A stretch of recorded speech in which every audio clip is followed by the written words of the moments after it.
Kita mau menyembah Dia, kita berikan yang terbaik untuk Dia.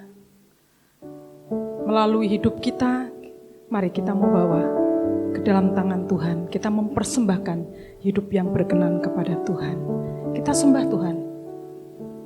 Kita bawa hidup ini ke dalam tangan Tuhan.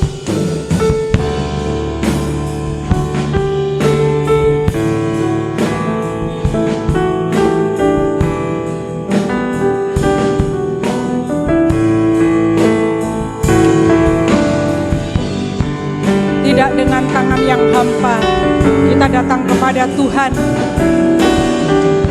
tapi kita bawa hidup kita.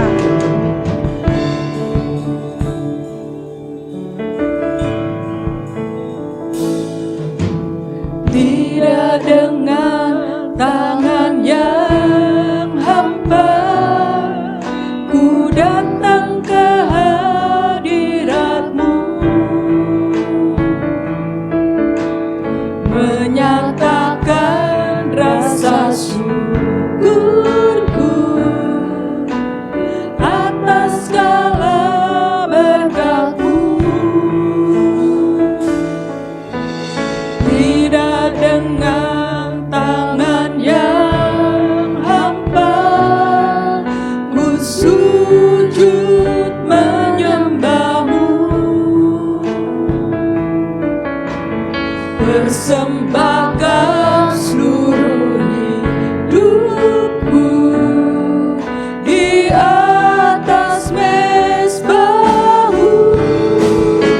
Segalanya yang ku miliki, semuanya daripada-Mu, kan ku bawa persembahanku yang terbaik hanya bagi-Mu.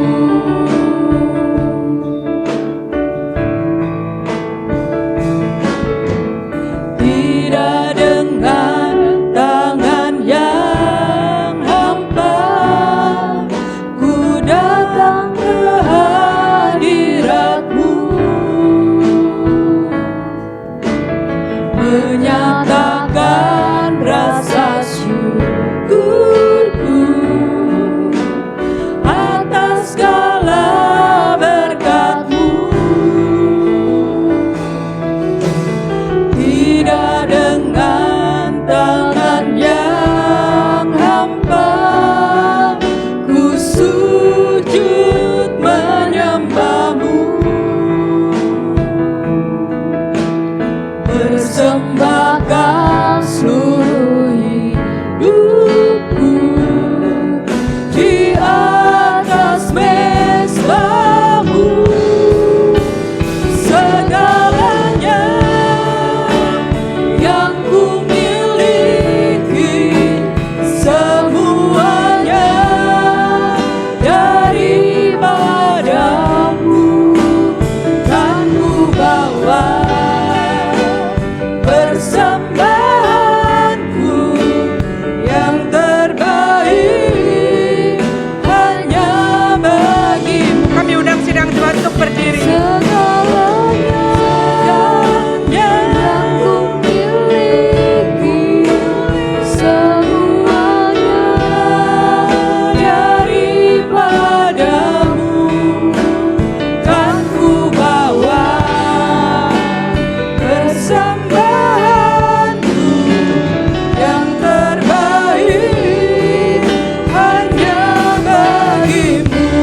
kasih Tuhan, segala yang kami miliki datangnya daripada-Mu.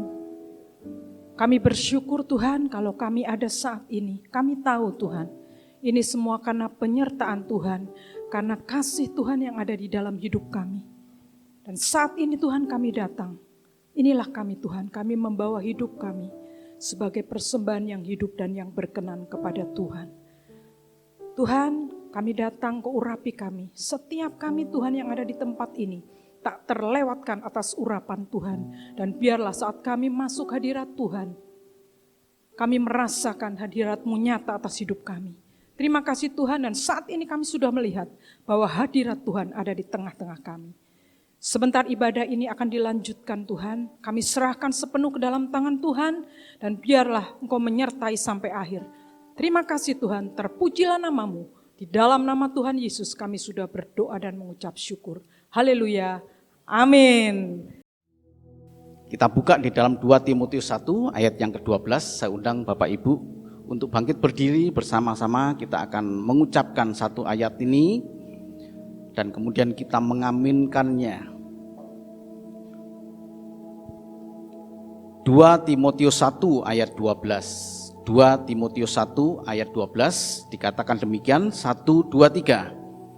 Itulah sebabnya aku menderita semuanya ini, tetapi aku tidak malu, karena aku tahu kepada siapa aku percaya, dan aku yakin bahwa Dia berkuasa memelihara apa yang telah dipercayakannya kepadaku hingga pada hari Tuhan.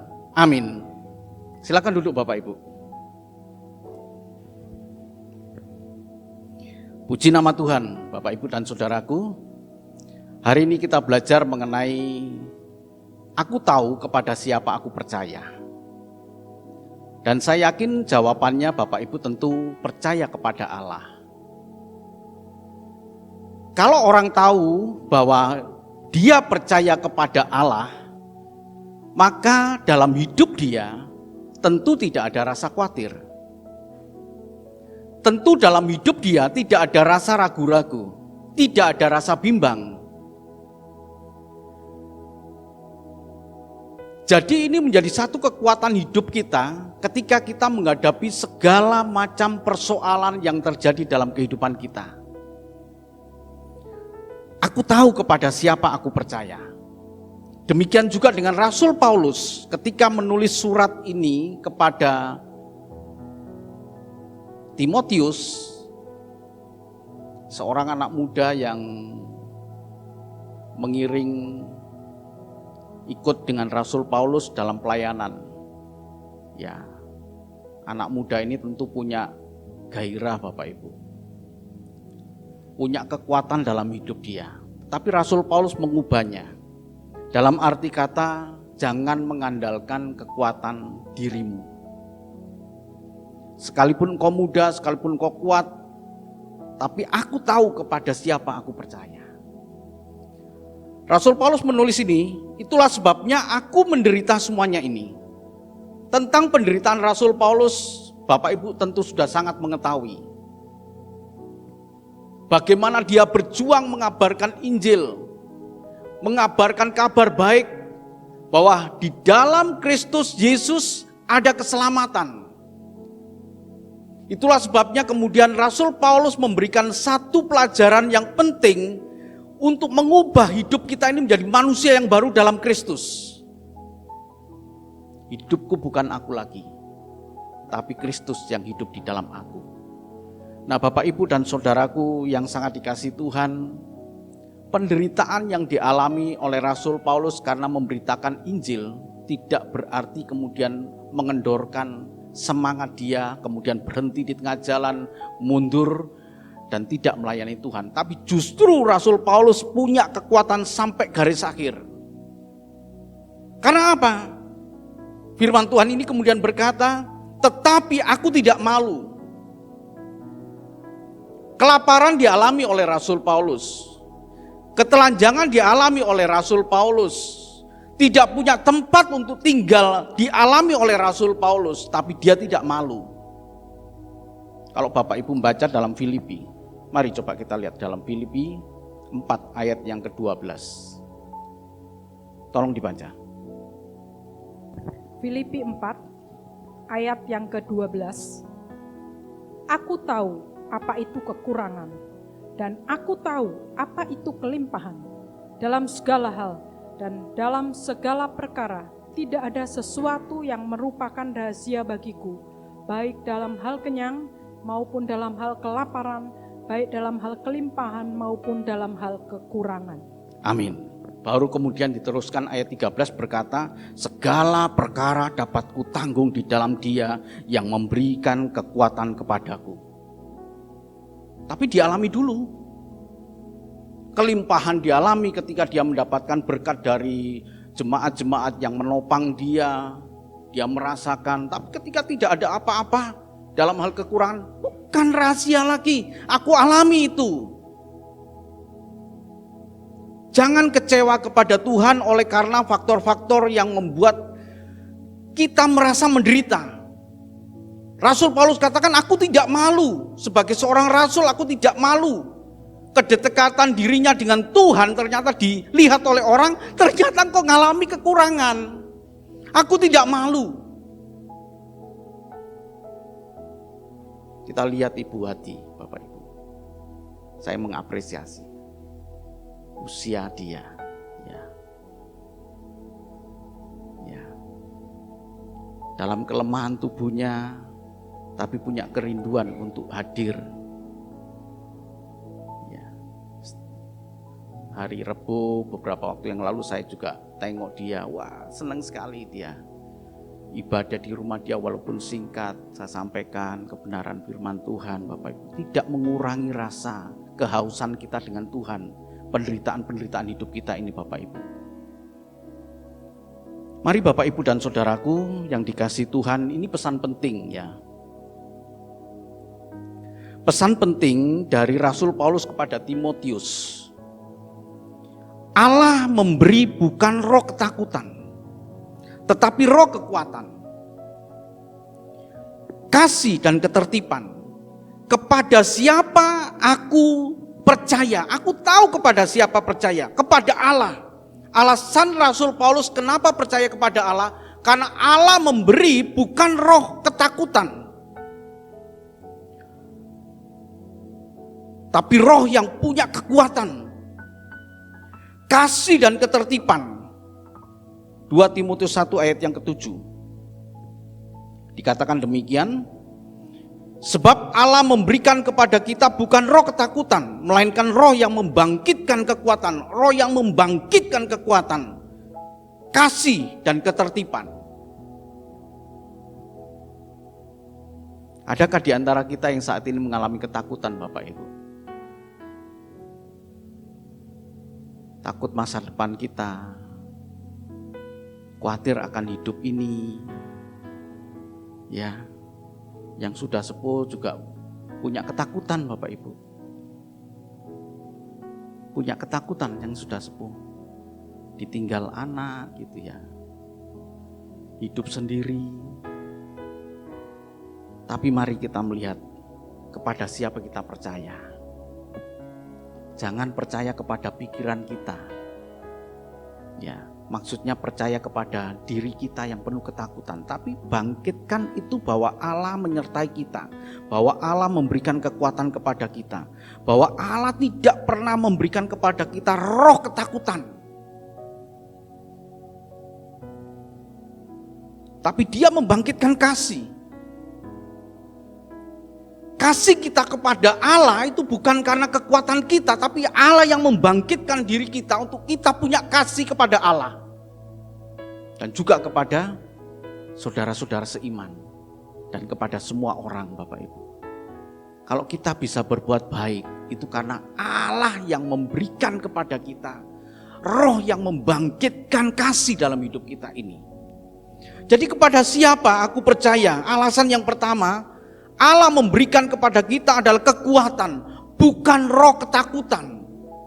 Sehingga aku percaya kepada Dia. Jangan ada persoalan dalam hidup makin jauh dengan Tuhan, maka kita akan makin jauh dari sumber kekuatan hidup kita. Ya, seperti Bu Pasaribu. Pak Pasaribu sekarang dirawat di rumah sakit. Tadinya beliau ingin mendampingi Pak Pasaribu, tapi apa yang dikatakan Pak Pasaribu? Kamu ke gereja saja. Nah, sehingga boleh hadir di tempat ini. Kenapa? Karena aku tahu kepada siapa aku percaya. Amin Bapak Ibu. Ya, perjalanan kita tidak pernah tahu. Tapi kita tahu apa yang harus kita kerjakan. Harus kita percaya kepada Tuhan, itu yang kita tahu.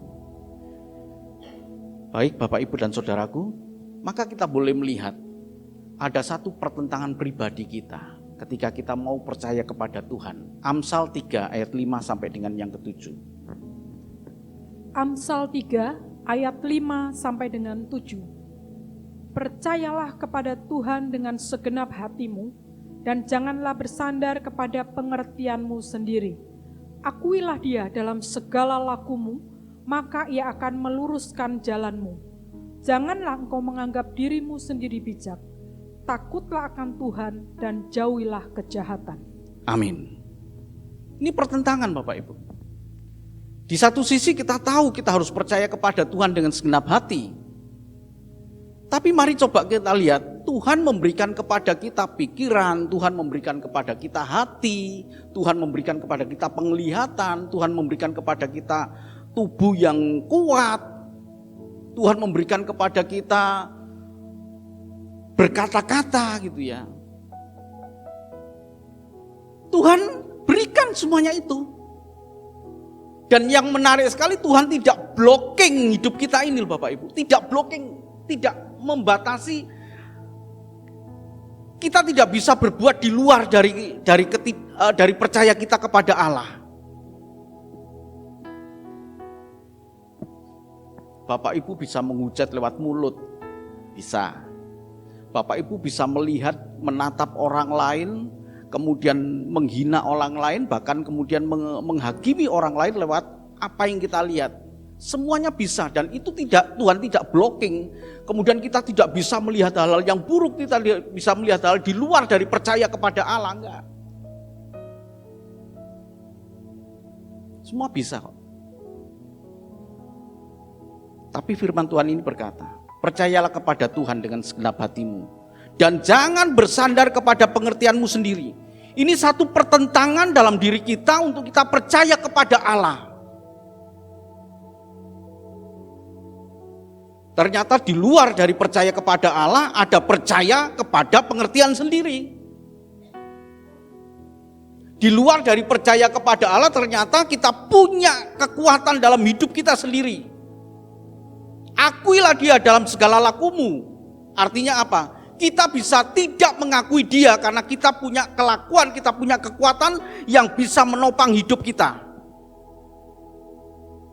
Bisa Bapak. Makanya menarik ini pertentangan dalam kita menaruh percaya Bapak Ibu. Ya, akuilah Dia dalam segala lakumu. Ternyata ada, kita bisa tidak mengakui Tuhan dalam laku kita. Lewat apa Bapak Ibu? Lewat kejadian-kejadian yang Tuhan biarkan terjadi dalam hidup kita. Selama kita tinggal dalam dunia, kita bisa sakit. Selama kita tinggal dalam dunia, kita bisa dicobai. Mengalami tipuan, kok ditipu, mengalami kerugian, dalam usaha dagang mengalami kerugian, padahal tokonya sudah diberkati, sudah diurapi dengan minyak kudus, tetap kok bisa ngalami kayak begitu.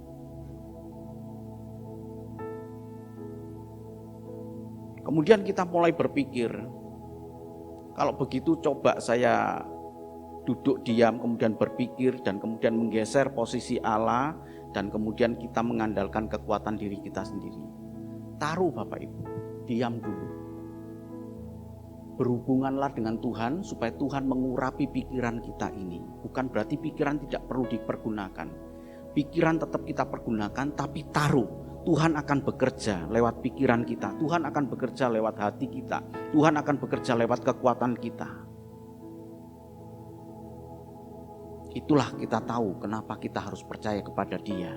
Karena Dia tidak memberikan kepada kita roh ketakutan, tapi Dia memberikan kepada kita roh kekuatan. Tanamkan baik-baik Bapak Ibu. Tuhan berikan kekuatan dalam hidupku. Aku tidak takut. Aku tidak takut. Maka Ia akan meluruskan jalanmu. Janganlah engkau menganggap dirimu bijak. Aku sudah bisa. Saya sudah punya pengalaman.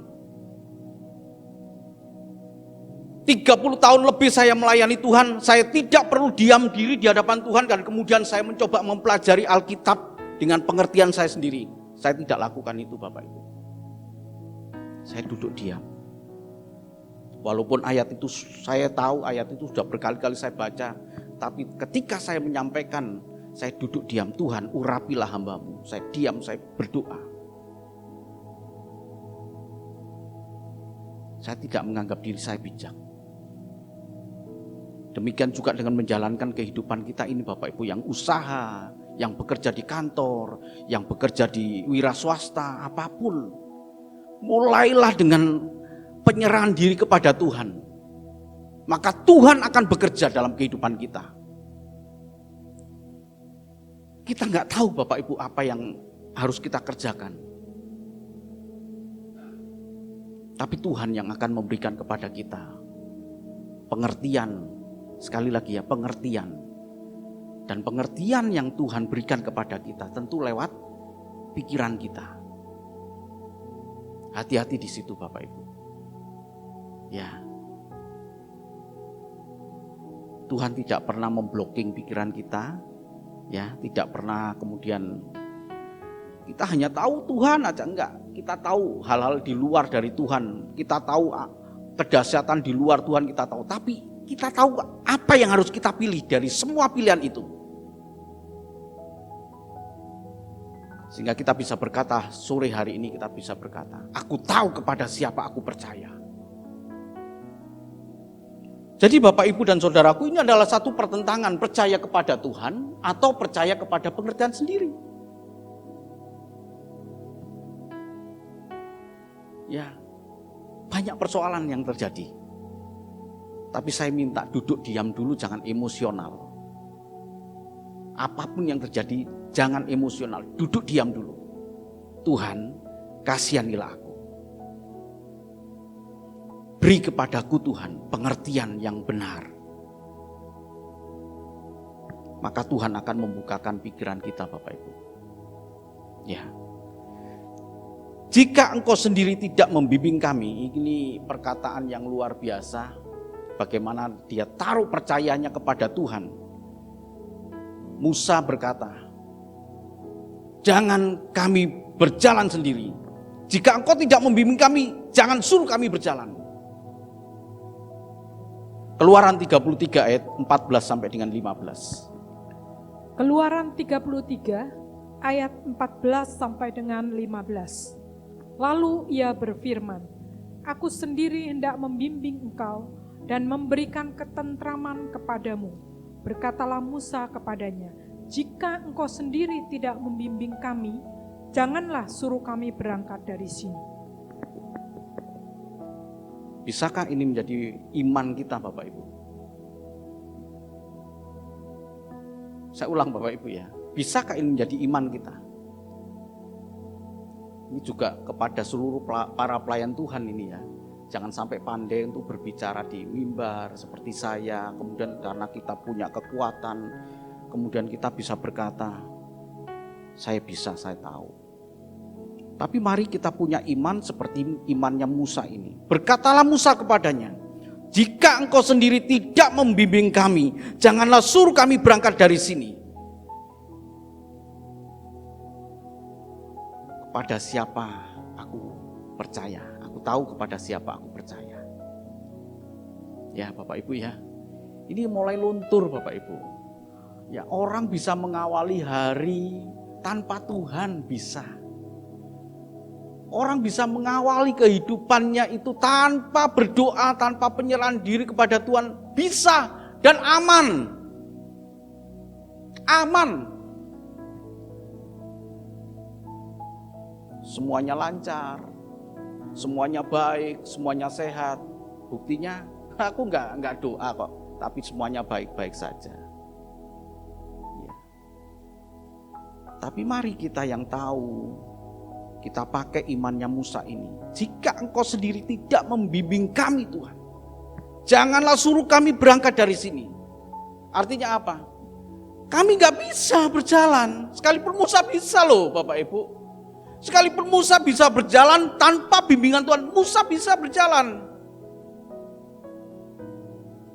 Tapi di iman yang kuat, jika engkau tidak membimbing kami, jangan suruh kami berjalan. Saya yakin Bapak Ibu pun juga bisa, tanpa Tuhan berjalan melewati hari lepas hari. Saya yakin bisa. Tapi itu bukan iman yang benar. Itu bukan hidup yang benar. Hidup yang benar adalah hidup penyerahan kepada sumber kehidupan Allah yang dahsyat. Aku tahu kepada siapa aku percaya. Yang pertama tadi Bapak Ibu, kenapa kita tahu kepada siapa aku percaya, yaitu kepada Allah, karena Dialah yang memberikan kekuatan kepada kita, bukan roh ketakutan. Yang kedua Bapak Ibu, kita baca Yohanes 6 ayat 67 sampai dengan 69. Yohanes 6 ayat 67 sampai dengan 69. Maka kata Yesus kepada ke-12 muridnya, "Apakah kamu tidak mau pergi juga?" Jawab Simon Petrus kepadanya, "Tuhan, kepada siapakah kami akan pergi? Perkataanmu adalah perkataan hidup yang kekal, dan kami telah percaya dan tahu bahwa Engkau adalah yang kudus dari Allah." Amin. Tuhan memberikan kebebasan kepada Petrus, yang mewakili murid-murid, dan juga kepada kita. Tuhan memberikan kebebasan. Kamu mau pergi juga? Meninggalkan Tuhan? Sebab ayat sebelumnya itu berkata, maka sejak saat itu banyak orang mengundurkan diri dan tidak lagi mengikut Dia. Ayat yang ke-66. Banyak orang yang tidak mengikut Tuhan Yesus sebab perkataan Tuhan Yesus dianggap keras. Ketika Dia berkata, dagingku adalah benar-benar makanan dan darahku benar-benar minuman. Dan kemudian orang meninggalkan, dianggapnya, wah ini enggak benar nih. Dan kemudian berpalinglah Yesus kepada Petrus. Petrus, apakah engkau tidak mau ikut pergi juga bersama-sama dengan mereka? Yang kedua Bapak Ibu, kenapa kita tahu percaya kepada Allah? Karena perkataan Tuhan itu membawa kepada kita hidup yang kekal. Amin. Perkataan Tuhan itu yang membawa kita hidup yang kekal. Jawab Petrus, "Tuhan, kepada siapakah kami akan pergi? Perkataanmu adalah perkataan yang hidup yang kekal. Kepada siapa kami harus pergi?" Di hadapan kita Bapak Ibu ada begitu banyak jalan. Di hadapan kita, dengan kemudahan informasi yang kita dapatkan, ada begitu banyak jalan. Jalan ke surga banyak sekali. Ada yang menawarkan begini, menawarkan ketenangan sampai bisa kita menuju ke nirwana. Kemudian ada yang menawarkan begini, menawarkan begini. Tapi kita tahu kepada siapa kita percaya. Betul ya? Di hadapan kita banyak jalan Bapak Ibu. Tapi bagi Kristus, akulah jalan kebenaran dan hidup. Semua menawarkan jalan, tapi tidak memberikan kepastian. Tapi hanya Yesus yang memberikan kepastian. Kepada siapa aku percaya?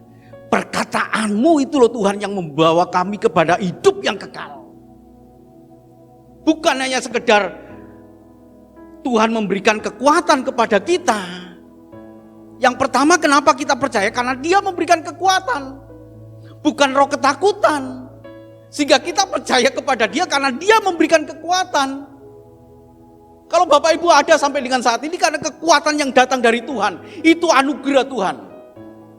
Tapi yang kedua Bapak Ibu, selain itu, karena perkataanmu itu loh Tuhan yang membawa kami kepada hidup yang kekal. Jadi Petrus kemudian berkata, "Loh, kalau kami pergi dari Engkau, kepada siapa kami akan pergi?" Gak ada Tuhan. Perkataanmu itu loh Tuhan, yang membawa kami kepada hidup yang kekal. Dan kami telah percaya dan tahu bahwa Engkau adalah yang kudus dari Allah. Wah, luar biasa Bapak Ibu. Bapak Ibu memilih percaya kepada Tuhan adalah satu pilihan yang paling tepat dari seluruh pilihan-pilihan dari kehidupan Bapak Ibu. Bapak Ibu memilih apa saja dalam kehidupan mungkin tepat, tapi yang paling tepat ketika Bapak Ibu percaya kepada Tuhan Yesus. Mungkin dulu Pak Budi memilih saya bekerja di tempat, ya benar, tepat. Mas Boy memilih saya kuliah di Soteria dan sekarang saya mau jadi hamba Tuhan. Pilihan tepat. Bu Cep berkata saya membuka usaha, pilihan tepat. Tapi dari semua pilihan-pilihan yang dalam kehidupan kita ada satu pilihan yang gak boleh kita lupakan di sini yang penting banget. Ketika kita memilih Yesus sebagai Tuhan dan Juru Selamat. Karena perkataannya itu yang membawa kepada kita hidup yang kekal Bapak Ibu. Aku tahu kepada siapa aku percaya. Tanamkan ini ketika kita menghadapi segala macam persoalan dan tantangan iman kita. Ketika kita mengalami tantangan iman, ketika kita mengalami persoalan hidup, aku tahu kepada siapa aku percaya. Ya, saya harus cerita kembali Bapak Ibu ya. Ini istri saya ada. Ya, saya berkali-kali cerita ya. Mungkin ini loh perkara. Aduh, sampai saya sakitnya luar biasa. Ya, saya nggak bisa tidur, hanya tidur beberapa jam tadi malam. Ya, sakitnya luar biasa. Saya coba minum obat ya untuk mengurangi rasa nyeri. Tapi tetap Bapak Ibu, ya udahlah. Tapi yang saya katakan, aku tahu kepada siapa aku percaya. Betul ya? Saya berkali-kali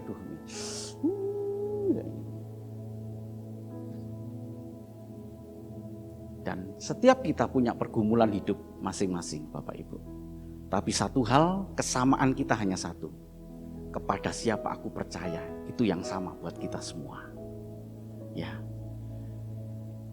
Tuhan memberikan kepada kita sesuatu hal yang maha besar di sini. Yaitu hidup yang kekal lewat perkataan dari Petrus ini. Aku tahu kepada siapa aku percaya. Jadi apakah Allah menghendaki kita memakai pikiran kita sebagai cara Allah turut bekerja dalam diri kita? Kalau kita percaya kepada Allah, kemudian orang berkata, ya udahlah diem sajalah, nggak usah kita pakai pikiran. Kalau kamu pakai pikiran, kamu mengandalkan pikiranmu sendiri. Yang tadi saya katakan Bapak Ibu. Enggak, bukan begitu Bapak Ibu. Penyerahan diri kita kepada Tuhan dan akhirnya kemudian Tuhan bekerja lewat pikiran kita, Tuhan bekerja lewat kekuatan kita. Bagus banget ini Bapak Ibu. Lukas 14 ayat 28. Tolong dibaca. Lukas 14 ayat yang ke-28. Sebab siapakah di antara kamu yang kalau mau mendirikan sebuah menara tidak duduk dahulu membuat anggaran biayanya? Kalau cukup uangnya untuk menyelesaikan pekerjaan itu, diminta duduk dulu. Ya, segala sesuatu harus dilepaskan untuk mengikut Tuhan.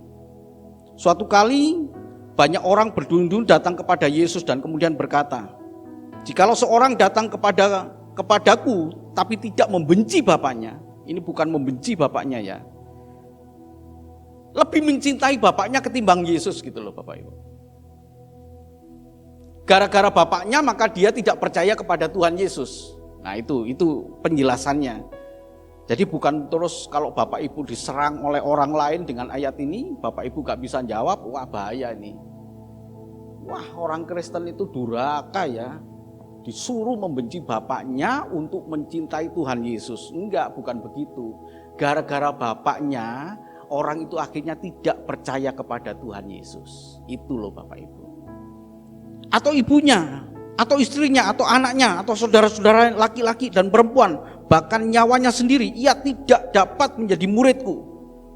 Barang siapa tidak memikul salib dan mengikut aku, ia tidak dapat menjadi muridku.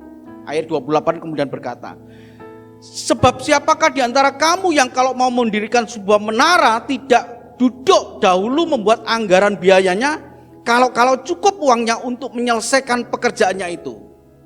Jadi mengikut Tuhan seperti membangun bangunan. Dan ini sering sekali saya pakai untuk membaptis seseorang. Siap dibaptis, ikut Tuhan begini loh. Ikut Tuhan begini. Ya, pikul salib, sangkal diri.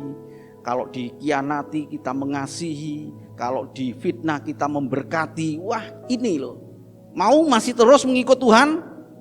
Saya tawarkan kepada mereka, lebih baik kau mengundurkan diri daripada saya membaptis orang banyak tapi tidak ada punya kualitas iman. Itu yang sering saya sampaikan ketika membaptis Bapak Ibu. Itu duduk. Kemudian kita memakai pikiran kita. Bisa nggak ya saya menyelesaikan pekerjaan ini ya? Bisa nggak saya membangun ini ya? Pakai pikiran. Tuhan memakai pikiran kita untuk punya hikmat.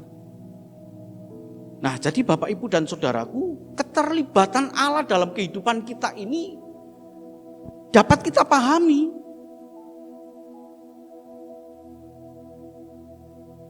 Jangan menilai ketika proses itu baru berlangsung. Jadi sulit dipahami saat masih dalam proses. Belum selesai kok. Kenapa si A punya pergumulan hidup gitu ya? Tunggu dulu, ini belum selesai. Ujungnya itu indah pada waktunya. Indah pada waktunya. Ini ada indah. Semuanya itu begitu Bapak Ibu. Ya. Tetapi tidak demikian bagi yang berhikmat. Jadi ini tadi ya. Ketika kita memakai pikiran kita duduk diam. Ya, kita jangan menilai ketika itu sedang dalam proses. Ya kan? Tunggu dulu. Sampai nanti pada akhirnya kita boleh melihat, ternyata dengan tetap teguh di dalam Tuhan, aku memperoleh rencana Tuhan yang begitu indah. Saya yakin ada di antara kita yang tengah dalam proses. Jangan menilai Tuhan ketika kita dalam proses. Diam dulu. Tetap mengandalkan pikiran yang diurapi Tuhan. Penyerahan diri kepada Tuhan sehingga Tuhan bekerja lewat pikiran kita dan kita punya hikmat. Sehingga kita bisa berkata, Tuhan terlibat di dalam proses hidup kita. Amin Bapak Ibu. Dua hal ini kita menjadi pelajaran sore hari ini. Tuhan memberikan kepada kita kekuatan, bukan roh ketakutan. Dan yang kedua, perkataan Tuhan itu yang membawa kepada kita hidup yang kekal. Dan perkataan Tuhan itu adalah firman Tuhan yang membawa kita kepada hidup yang kekal. Kepada siapa aku harus percaya? Dan kita jawab, hanya kepada Allah aku percaya. Tuhan memberkati. Amin.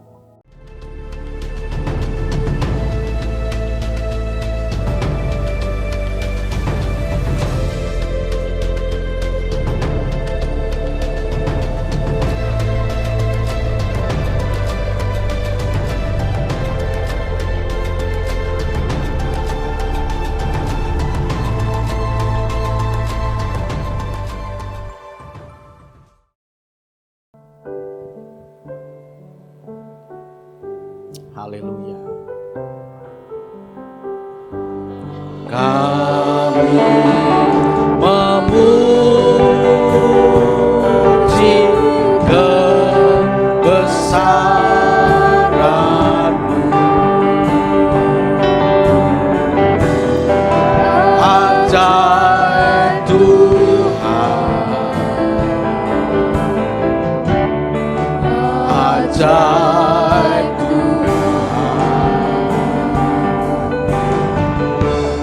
kami puji kebesaran,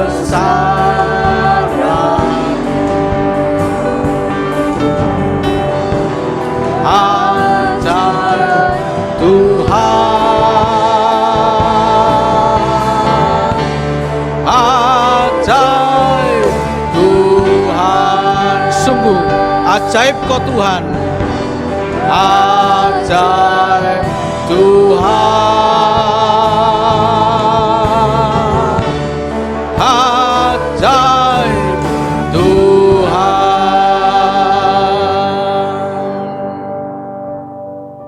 Mari kita satu di dalam doa. Karena itu berdoalah demikian. Bapa kami yang di surga, dikuduskanlah namamu, datanglah kerajaanmu, jadilah kehendakmu di bumi seperti di surga.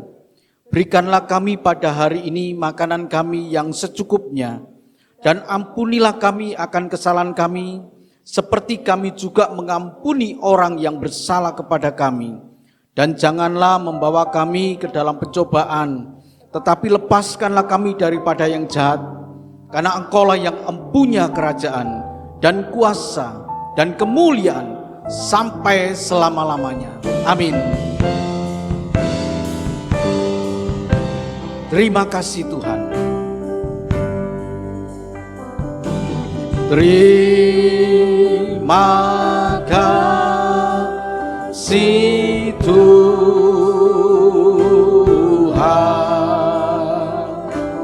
Terima kasih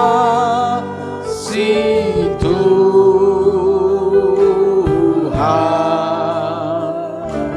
Dalam nama Yesus, terima kasih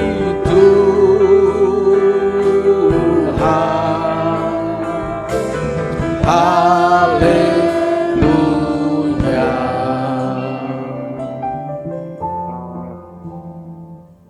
Hati kami melimpah dengan ucapan syukur buat segala kebaikan Tuhan. Lewat ibadah ini Tuhan, kami menaikkan puji-pujian pengagungan bagi Engkau Tuhan. Lewat ibadah ini kami mendengarkan perkataan-perkataan-Mu ya Tuhan, yang membangkitkan kepada kami kekuatan iman. Terima kasih Tuhan, terima kasih. Dan kami juga mengucap syukur, kami mempersembahkan korban syukur kami lewat persembahan kami Tuhan. Engkau kuduskan persembahan kami, entah itu persembahan khusus maupun persembahan persepuluhan, kami percaya Tuhan, Engkau memberkati Tuhan. Dan sebentar kami akan meninggalkan tempat ini, kami pulang di dalam berkat-berkat Tuhan. Bapak Ibu Saudaraku yang dikasihi Tuhan, terimalah berkat dan anugerah dari Allah Bapa di surga, kasih dan cinta Tuhan kita Yesus Kristus anak yang tunggal, dan penghiburan kekuatan dari kuasa Roh Kudus menyertai kita mulai saat ini, esok, bahkan sampai Maranatha Tuhan datang menjemput kita. Dia Allah yang sungguh baik, Allah yang mengasihi kita, Dia Allah yang memberkati kita, Dia Allah yang melindungi kita, Dia Allah yang menyinari kita dengan wajahnya dan memberikan kepada kita kasih karunia. Dia Allah yang menghadapkan wajahnya kepada kita dan memberikan damai sejahtera. Hamba berdoa ya Bapa, buat anak-anak-Mu dimanapun berada, Engkau memberkati dalam rumah tangganya, Engkau memberkati dalam usaha pekerjaannya, Engkau memberkati dalam keluarganya, anak cucu semuanya Tuhan ada di dalam berkat kemurahan kasih Tuhan. Damai sejahtera Kau limpahkan dalam kehidupan anak-anak-Mu ini Tuhan. Kau jauhkan dari segala mara bahaya, Kau jauhkan dari segala sakit penyakit, Kau jauhkan dari segala tipu daya iblis. Sebaliknya Engkau memberkati mereka Tuhan dengan berkat jasmani, berkat rohani, damai sejahtera Tuhan menyertai anak-anak-Mu ini. Terima kasih ya Bapa. Dalam nama Tuhan kami Yesus Kristus, hamba naikkan doa ucapan syukur ini. Terpujilah Engkau Tuhan. Haleluya. Amin. Tuhan memberkati. Hanya bagi